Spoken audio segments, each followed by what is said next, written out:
Ladies and gentlemen, please welcome the President of the United States, Barack Obama.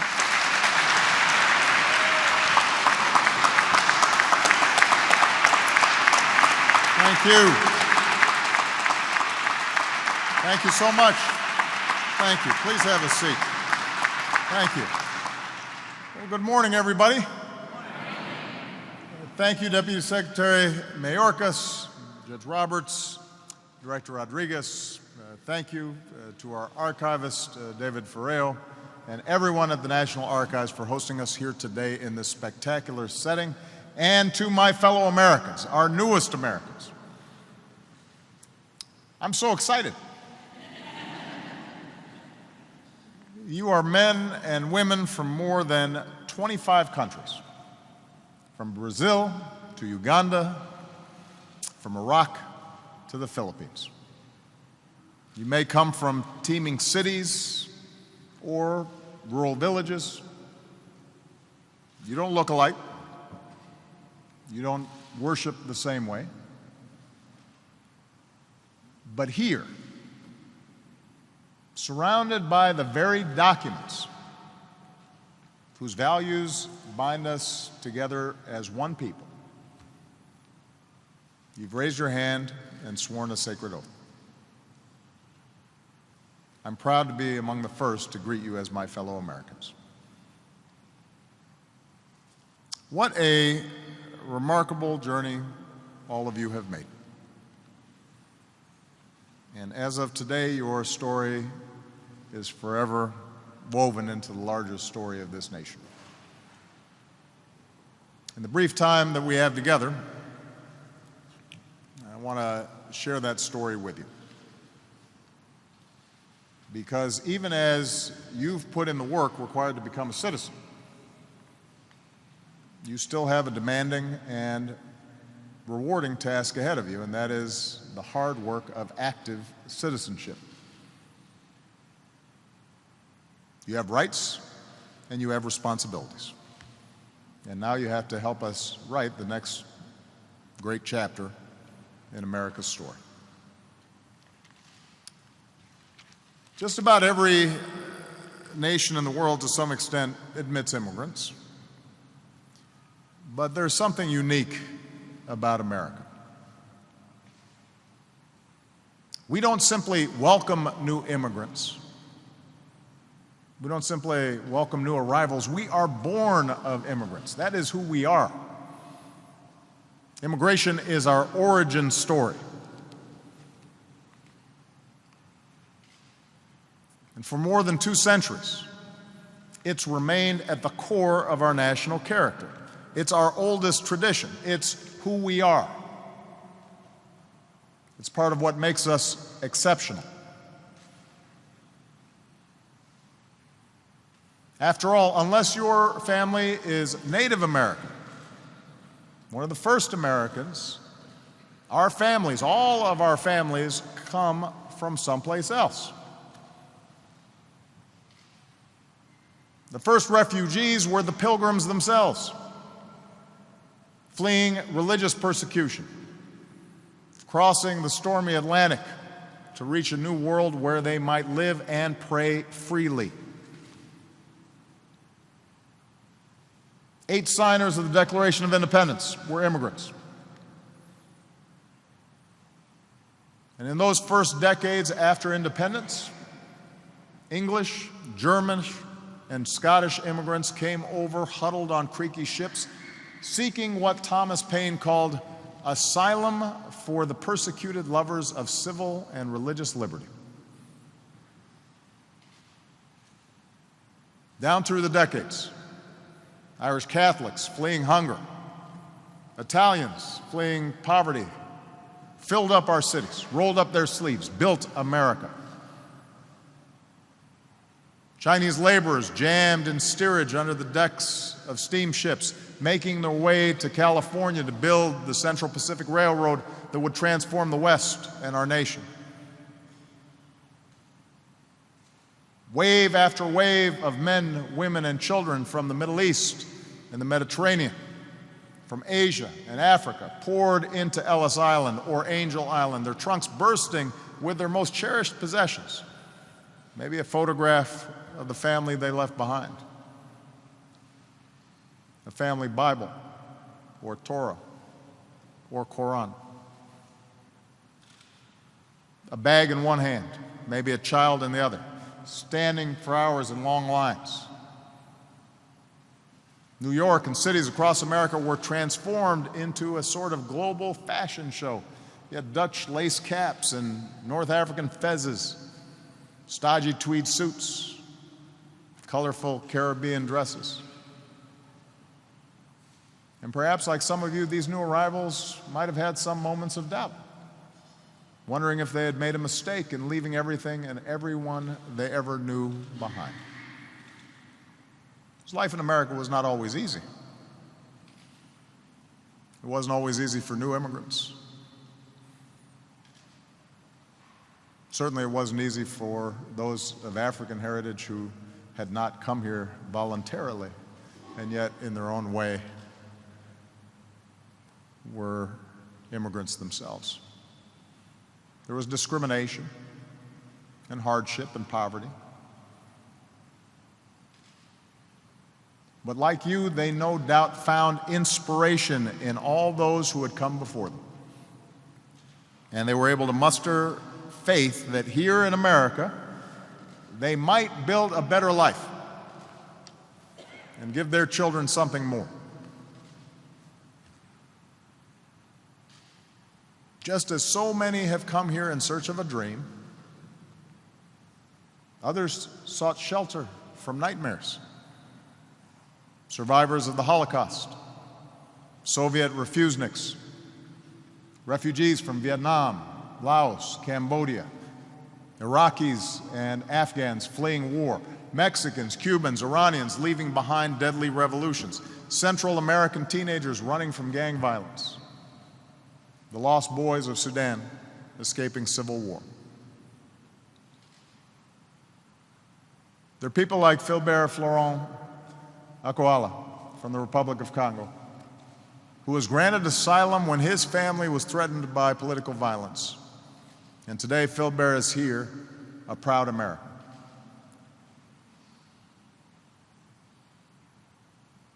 We can never say it often or loudly enough. Immigrants and refugees revitalize and renew America. Immigrants like you are more likely to start your own business. Many of the Fortune 500 companies in this country were founded by immigrants or their children. Many of the tech startups in Silicon Valley have at least one immigrant founder. Immigrants are the teachers who inspire our children, and they're the doctors who keep us healthy. They're the engineers who design our skylines, and the artists and the entertainers who touch our hearts. Immigrants are soldiers, sailors, airmen, Marines, Coast Guardsmen who protect us, often risking their lives for an America that isn't even their own yet.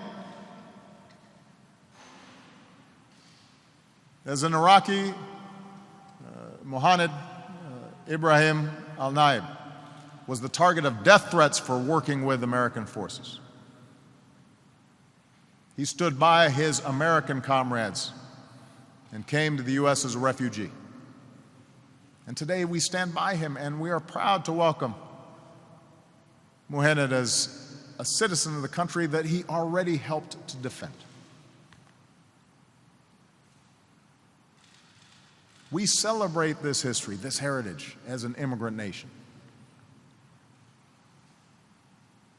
And we should be strong enough to acknowledge, as painful as it may be, that we haven't always lived up to our own ideals. We haven't always lived up to these documents. From the start, Africans were brought here in chains against their will and then toiled under the whip. They also built America.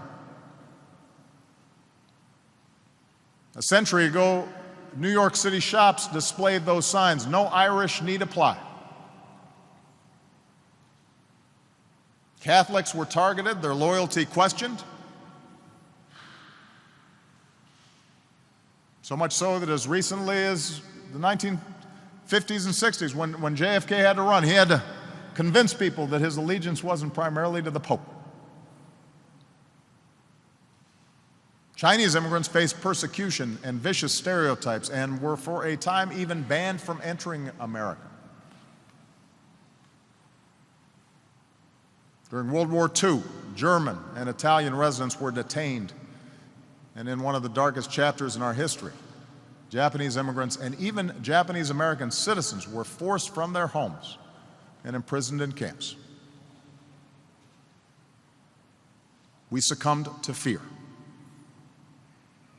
We betrayed not only our fellow Americans, but our deepest values. We betrayed these documents. It's happened before.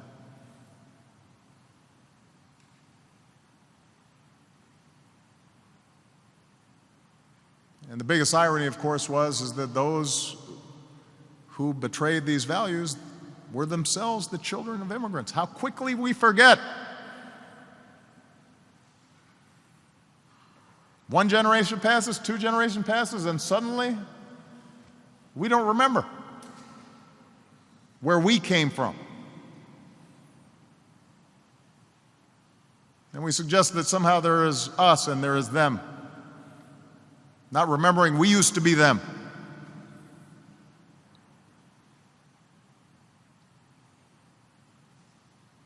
On days like today, we need to resolve never to repeat mistakes like that again.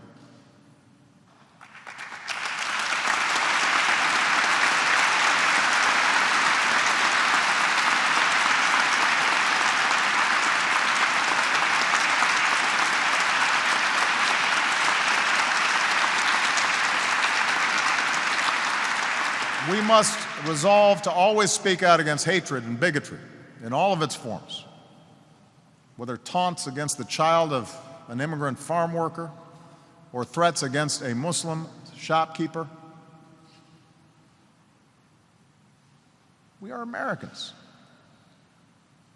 Standing up for each other is what the values enshrined in the documents in this room compels us to do, especially when it's hard, especially when it's not convenient.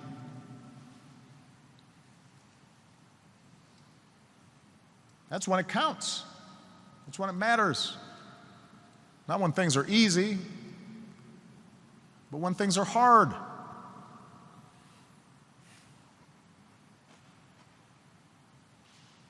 The truth is, being an American is hard.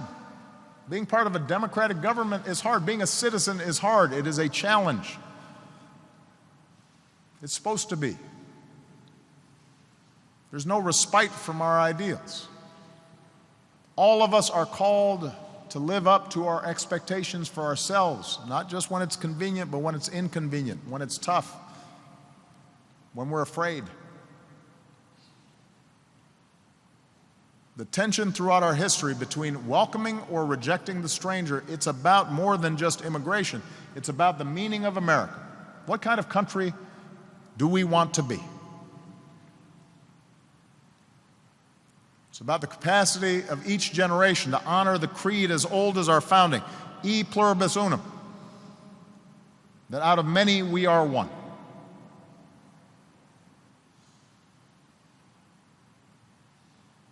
Scripture tells us, "For we are strangers before you and sojourners, as were all our fathers." We are strangers before you.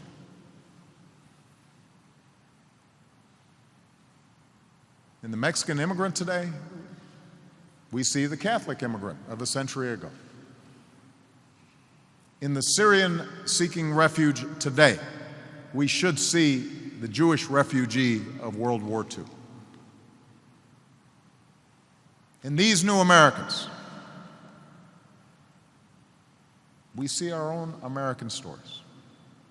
Our parents, our grandparents, our aunts, our uncles, our cousins, who packed up what they could and scraped together what they had. And their paperwork wasn't always in order. And they set out for a place that was more than just a piece of land, but an idea. America.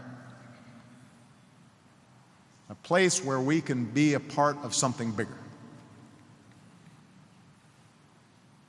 a place where we can contribute our talents and fulfill our ambitions and secure new opportunity for ourselves and for others. A place where we can retain pride in our heritage,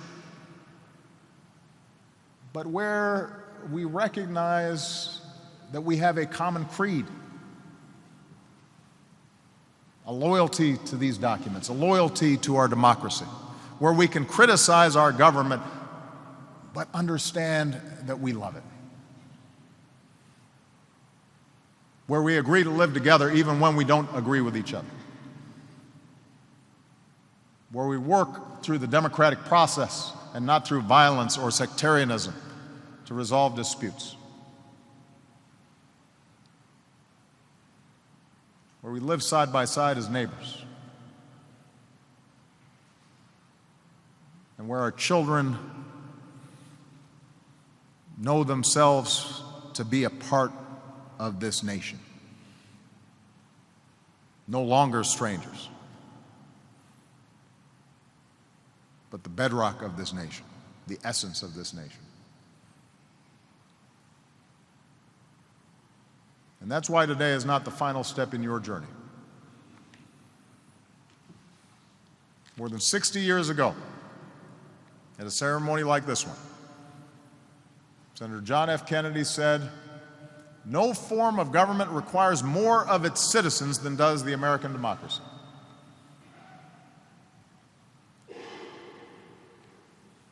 Our system of self-government depends on ordinary citizens doing the hard, frustrating, but always essential work of citizenship, of being informed, of understanding that the government isn't some distant thing, but is you, of speaking out when something's not right, of helping fellow citizens when they need a hand, of coming together to shape our country's course. And that work gives purpose to every generation. It belongs to me, it belongs to the judge, it belongs to you, it belongs to you, all of us as citizens. To follow our laws, yes, but also to engage with your communities and to speak up for what you believe in and to vote. To not only exercise the rights that are now yours, but to stand up for the rights of others.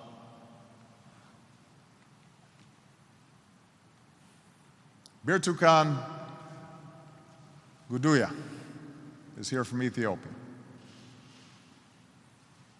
She said, "The joy of being an American is the joy of freedom and opportunity. We've been handed a work in progress, one that can evolve for the good of all Americans." Couldn't have said it better. That is what makes America great. Not just the words on these founding documents, as precious and valuable as they are, but the progress that they've inspired.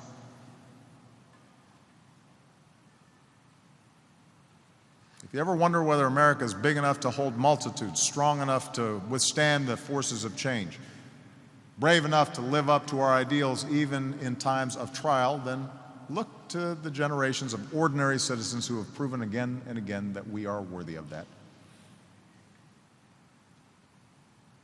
That's our great inheritance. What ordinary people have done to build this country and make these words live. And it's our generation's task to follow their example in this journey, to keep building an America where no matter who we are or what we look like or who we love or what we believe, we can make of our lives what we will.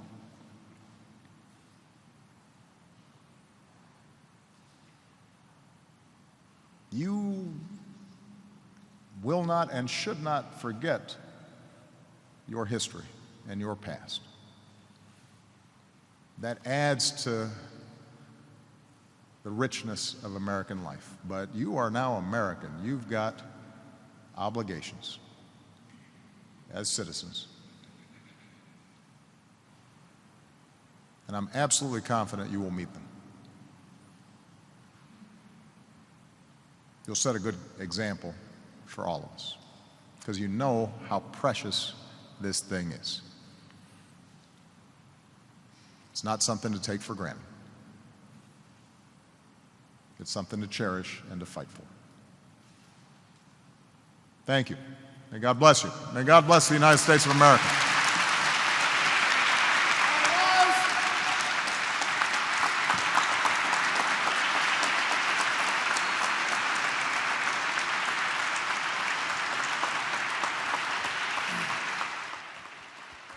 Mr. President. This concludes the ceremony. This honorable court is now